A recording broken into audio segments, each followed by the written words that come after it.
دوسری خبر جو آپ سے شیئر کرنی ہو، دوسری خبر یہ ہے بھائی کہ ان ہاؤس چینج کی بہت دنوں سے بات ہو رہی ہے، کوئی ان ہاؤس چینج ہونی چاہیے اور یہ وہ۔ اب سنا یہ جا رہا ہے کہ ان ہاؤس کی طرف تبدیلی کی طرف کچھ قدم بڑھائے جا رہے ہیں، اس میں کوئی بات چل رہی ہے، کوئی لندن میں معافی تلافی ہو رہی ہے اور کوئی نیا سسٹم لایا جا رہا ہے، جس سسٹم میں پہلی شرط یہ ہوگی کہ عمران خان وزیر اعظم نہیں ہوں گے۔ یہ ان ہاؤس تبدیلی کا نام ہے۔ اس کا قطعاً یہ مطلب نہیں ہے کہ مسلم لیگ نون کا کوئی بندہ حکومت میں آ جائے گا یا کوئی پیپلز پارٹی کا بندہ آ جائے گا یا کوئی ایسی صورتحال ہوگی۔ ابھی تک صرف بات ہوئی ہے ان ہاؤس چینج کی، اور اس میں جو ادھر سے درخواست کی گئی ہے وہ یہ ہے کہ تھوڑی دیر کے لیے، زیادہ دیر کے لیے نہیں، تھوڑی دیر کے لیے نواز شریف اور مریم نواز تھوڑا سا پیچھے ہو جائے۔ جتنا اگریسو سٹانس انہوں نے رکھا ہوا ہے، کبھی جنرل باجوہ کو رگید رہے ہوتے ہیں، کبھی فیض حمید کی کلاس کر رہے ہوتے ہیں، وہ تھوڑا سا رک جائیں۔ اب اس خبر کی تصدیق کیسے ہوئی؟ تصدیق ظاہر ہے ایک تو ذرائع آپ کو یہ بتاتے ہیں نا کہ کوئی ان ہاؤس چینج ہونے والی ہے اور یہ۔ دوسرا، کچھ شواہد بھی آپ کو ملتے ہیں۔ آپ نے کل دیکھا کہ مریم اورنگزیب نے یہ فرمایا کہ مریم نواز اب اگلے 15 دن تک کسی قسم کی سیاسی سرگرمی میں حصہ نہیں لیں گی، یعنی اس کا مطلب ہے کہ وہ نہ ٹویٹ کریں گی، نہ کوئی پریس کانفرنس کریں گی، نہ کسی جگہ جائیں گی، سیاسی اجتماع سے خطاب کریں گی۔ یہ ایک پہلی انڈیکیشن ہو گئی۔ دوسری انڈیکیشن یہ ہے کہ اس حکومت کے وزراء نے کھل کھلا کے، اس حکومت کے عہدیداروں نے اس کے خلاف باتیں کرنا شروع کر دی ہیں۔ وہ جو پرندے دور دور سے اڑ کے آتے ہیں، اب انہیں نظر آ رہا ہے کہ اب اڑنے کے لیے بہت اچھا موقع ہے۔ اس میں سب سے اچھی مثال گورنر پنجاب چودھری سرور کی ہے۔ وہ جناب لندن گئے ہیں اور وہاں جا کر جس حکومت کے گورنر ہیں، جہاں سے 3 سال تنخواہ لی، مراحت لی، اسی کو کہہ رہے ہیں کہ انہوں نے ملک برباد کر دیا۔ اور دوست بتاتے ہیں کہ وہ صرف بہت کوئی شستہ زبان میں اس حکومت کا ذکر نہیں کرتے، کافی اس حکومت کے خلاف گالم گلوچ بھی کرتے ہیں۔ اور انہوں نے سرے عام یہ کہہ دیا کہ آئی ایم ایف سے 6 ارب ڈالر لینے کے لیے انہوں نے پورا ملک گروی رکھ دیا۔ یہ ملک اب پاکستانیوں کا نہیں ہے، یہ ملک اب سیاستدانوں کا نہیں ہے، پارلیمان کا نہیں ہے، فوج کا نہیں ہے، یہ ملک آئی ایم ایف کا ہے۔ اب اگر حکومت پاکستان بھی چاہے تو وہ اسٹیٹ بینک سے قرضہ نہیں لے سکتی، کیونکہ اسٹیٹ بینک ہم آئی ایم ایف کو دے چکے ہیں، اور اسٹیٹ بینک بنیادی طور پہ وہ بینک ہوتا ہے جو سارے ملک کی مانیٹری اور فسکل پالیسی کو ریگولیٹ کرتا ہے۔ اس کے اوپر ہمارا اختیار نہیں۔ یہ بات کون بتا رہا ہے؟ یہ نواز شریف تو نہیں بتا رہے، یہ بلاول بھٹو نے تو نہیں بات کی، یہ بات بتا رہے ہیں اس حکومت کے گورنر، اور کافی گالم گلوچ کے ساتھ بتا رہے ہیں کہ انہوں نے ملک تباہ کر دیا ہے۔ یہ چودھری سرور صاحب وہی تھے جو الیکشن سے پہلے مسلم لیگ نون میں تھے، پھر انہوں نے تحریک انصاف میں شمولیت اختیار کی۔ اب انہوں نے کہا کہ میں تو بڑا کام کرنا چاہتا تھا، لیکن مجھے انہوں نے کھڈے لائن لگا دیا اور گورنر شورم بنا دیا، اور اس کے بعد مجھے کام نہیں کرنے دیا گیا۔ کوئی پانی کے صاف پانی کے پروجیکٹس انہوں نے لگانے تھے، تو وہ کام نہیں کرنے دیا، اور یہ ملک آئی ایم ایف کے ہاتھوں گروی رکھوا دیا ہے۔ یہ صورتحال اب دن بدن بڑھتی جا رہی ہے، اور بھی وزراء ہیں، اتحادی پارٹیز ہیں، وہ آہستہ آہستہ آپ کو نکلتی نظر آئیں گی۔ لیکن ایک چیز بہت امپورٹنٹ ہے کہ اس سٹیج پر مسلم لیگ نون کو اقتدار سے دور رہنا چاہیے، شہباز شریف فارمولہ ہو یا جو بھی ہو، لیکن اس وقت وہ اقتدار میں نہیں آنا چاہیے۔ پی ٹی آئی کی اس حکومت کو اگر جانا ہے تو اس کے لیے تحریک انصاف سے ہی کوئی بندہ آنا چاہیے، اور 2 لوگوں کے نام آئے تھے، پرویز خٹک اور میاں محمد سومرو کے، اور ان کے نام عمران خان نے انہیں بالکل سائڈ پہ کر دیا۔ لیکن اس کا یہ مطلب نہیں ہے کہ وہ ساری ایکٹیویٹی ختم ہو گئی ہے۔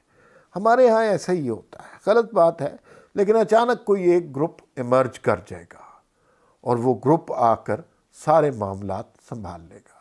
عمران خان کی حکومت جتنی کم اکثریت کے ساتھ قائم ہے، اس کو گرانا کتنا بہت مشکل نہیں ہے، لیکن اگر مسلم لیگ نون اس کو گرا کر آگے کوئی عہدہ لیتی ہے وزیر اعلیٰ یا وزیر اعظم کا، تو یہ مناسب نہیں ہوگا۔ یہ اسمبلی، یہ پارلیمان دھوکے کی بنیاد پر بنے ہوئے ہیں، اور وہ دھوکہ 2018 میں ہوا تھا الیکشن ریگ کر کے۔ اگر وہ حکومت میں آج آئیں گے، کل کو پھر ان کے اسٹیبلشمنٹ سے اختلافات ہوں گے، یہی اسمبلی کے وہ 4-6 بندے جو کبھی ادھر جاتے ہیں کبھی ادھر، وہ ادھر چلے جائیں گے، اور اس وقت حالات قابو میں نہیں رہیں گے۔ صرف نقصان یہ ہوگا کہ جو اس وقت معاشی بدحالی ہے، اس کا ذمہ عمران خان سے جو نئی حکومت ہوگی اس پر منتقل ہو جائے گا، اور یہ کوئی اچھی بات نہیں ہے۔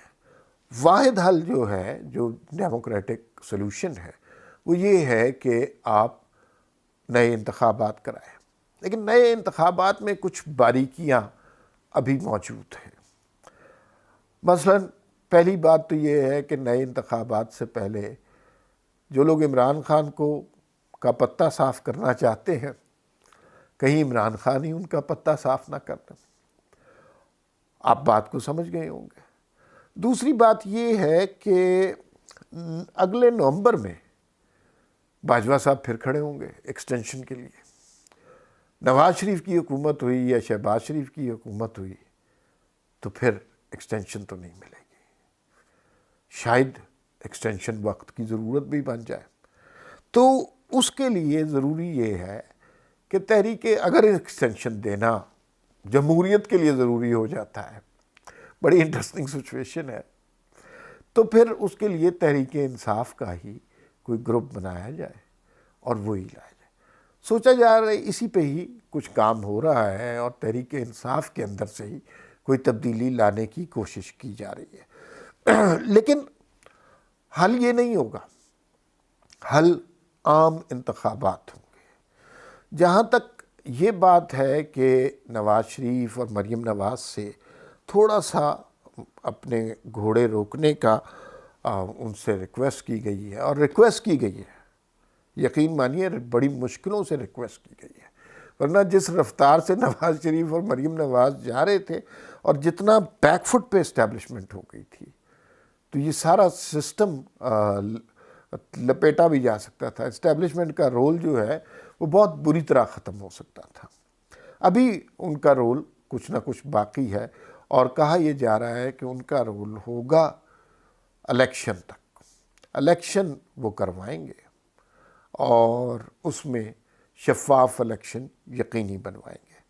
لیکن میں اس بات پہ بلیو نہیں کرتا کہ وہ شفاف الیکشن کروا سکتے ہیں۔ ان کے 10,000 اینگل ہوتے ہیں، کوئی گروپس بنائیں گے، کوئی پارٹیوں سے پہلے بات کر لیں گے، کوئی چھوٹے چھوٹے الیکٹیبلز کے ساتھ کریں گے، وہ کبھی بھی شفاف الیکشن نہیں کروا سکتے۔ خیر، اگر وہ الیکشن کروا دیتے ہیں تو پاکستان کے لیے بہت بہتری ہوگی، اور پاکستان کے بہت سارے مسائل حل ہو جائیں گے۔ ایک الیکٹڈ حکومت آئے گی، وہ فیصلے کرے گی پاکستان کے معاشی بھی، اور پاکستان کے خارجی ممالک کے ساتھ جو تعلقات ہونے ہیں ان کے بارے میں فیصلے کرے گی۔ ابھی جو صورتحال ہے کہ چینج تو اب انیویٹیبل ہو گیا۔ یہ چینج کیوں ہو رہا ہے، اس پہ بھی بات کرنی چاہیے۔ کیا چینج اس لیے ہو رہا ہے کہ اسٹیبلشمنٹ کے دل میں جمہوریت کا درد آ گیا ہے؟ کیا انہیں اس بات کا احساس ہو گیا ہے کہ نواز شریف کے خلاف جو کیمپین کی وہ غلط کی؟ کیا انہیں اس بات کا احساس ہو گیا ہے کہ عمران خان ناکارہ آدمی ہے اور ہم نے غلط گھوڑے پہ شرط لگائی ہے؟ بالکل بھی نہیں۔ اصل مسئلہ ہے معیشت کا۔ وہ جو صاحب تھے نا، جو ہمیں بتایا کرتے تھے 5.8 پہ معیشت اگر بری نہیں ہے تو اچھی بھی نہیں ہے، وہ تو گم ہی ہو گئے۔ وہ سامنے آنے چاہیے، اور اس صورتحال پہ ان کا کوئی بیان سامنے آنا چاہیے۔ اور اب ایک سٹیج جیسے سربیا کے سفارت خانے کی بات ہوئی ہے، اب اس طرح کی باتیں اگر مزید ہونا شروع ہو گئی، اگر ہسپتالوں کے ڈاکٹروں کو فیسیں نہ ملیں، میڈیکل کو تنخواہیں نہ ملی، میڈیکل سٹاف کو تنخواہیں نہ ملی، اساتذہ کو 3 مہینے تنخواہیں نہ ملی، سیکریٹریٹ کے جو ملازمین ہیں ان کو تنخواہیں نہ ملیں، ڈیفنس کے جو ملازمین ہیں، فوج کے جو لوگ ہیں ان کو تنخواہیں نہ ملی، تو پھر اس ساری سچویشن سے نکلنے کا واحد حل ہے کہ جس طرح اس ملک کو تباہ کیا ہے کم از کم اسے اسی حالت میں چھوڑ دیا جائے۔ ٹھیک کرنے کی ایبلٹی ان کے پاس نہیں ہے، اور جس سٹیج تک ہم پہنچ گئے ہیں کسی کے لیے بھی ٹھیک کرنا بہت زیادہ مشکل ہو جائے گا، لیکن بہرحال یہ ایک سیف ایگزٹ ضرور چاہ رہے ہیں۔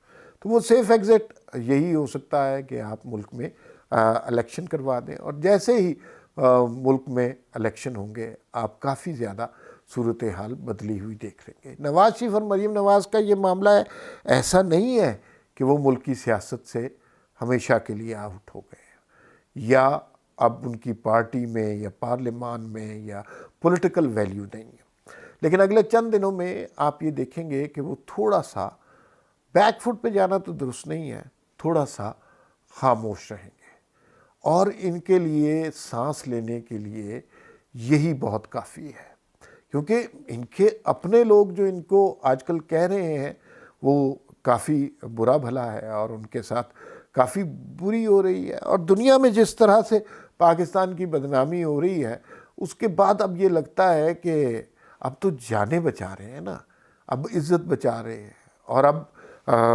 وہ جو تبدیلی کا خناس تھا وہ ذہنوں سے کافی حد تک نکل گیا ہوا ہے، اب گھبرائے پھر رہے ہیں۔ اب اس صورتحال میں مزید دلچسپی یہ پیدا ہوگی کہ سوال یہ ہے کہ تبدیلی تو ہونی ہے، کوئی بات چیت کو معاملات طے ہو گئے، کیسے ہونی ہے، عمران خان کو کس طرح سائیڈ پہ کرنا ہے، یہ بہت امپورٹنٹ ہے، یہ کریٹیکل کویسچن ہے، اور اس کی بیس پر ہمیں پتہ چلے گا کہ آگے سیاسی جماعتوں کا لائحہ عمل کیا ہے، آگے مستقبل کا منظرنامہ کیا ہے، جمہوریت یہاں پر پنپتی ہے یا نہیں پنپتی، یہاں پر نفرت اور سیاسی جماعتوں کی مذہبی جماعتوں کی سیاست ہی چلے گی یا پھر عوام کو کوئی ریلیف بھی ملے گا۔ اس بات کا فیصلہ ہونے میں اب زیادہ دیر نہیں لگے گی، یہ صرف 2-3 ہفتوں کی بات ہے۔